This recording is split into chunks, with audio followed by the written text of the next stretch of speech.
Indian Muslim லீக்கினுடைய மாவட்ட தலைவர், செயலாளர், பொருளாளர் மற்றும் நிர்வாகிகள் இணைந்து இன்று காலை சென்னை கமிஷனர் அலுவலகத்திலே கமிஷனர் அவர்களை சந்தித்து எங்களுடைய ராமநாதபுர பாராளுமன்ற எம்பி, மாநில துணைத் தலைவர், வக்ஃபு வாரிய சேர்மன் நவாஸ்கனி அவர்களை அவதூறாக பேசி அவர்கள் மீது வன்மத்தை துப்பிய வேலூர் இப்ராஹிம் என்ற சையத் இப்ராஹிம் மீது கடுமையான நடவடிக்கை எடுக்க வேண்டும் என்று நாங்கள் அனைவரும் இணைந்து இன்று மனு கொடுத்திருக்கின்றோம்.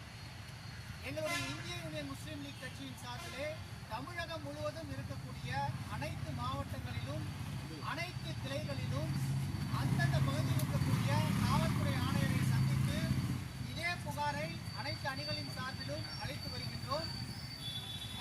கமிஷனர் அவர்கள் உரிய நடவடிக்கை எடுத்து ஒற்றுமையாக சகோதரத்துவத்துடன் இந்த சமுதாயத்தில் வாழ்ந்து கொண்டிருக்கக்கூடிய மத வெளியை ஏற்றக்கூடிய வகையிலே பேசிக் கொண்டிருக்கக்கூடிய மத துவேஷத்தை பரப்பக்கூடிய வேலூர் இப்ராஹிம் உள்ளிட்டோர் மீது கடுமையான நடவடிக்கை எடுத்து எங்களுக்கு உரிய நியாயத்தினை வழங்குவார்கள் என்று நம்புகின்றோம். அஸ்ஸலாமு அலைக்கும்.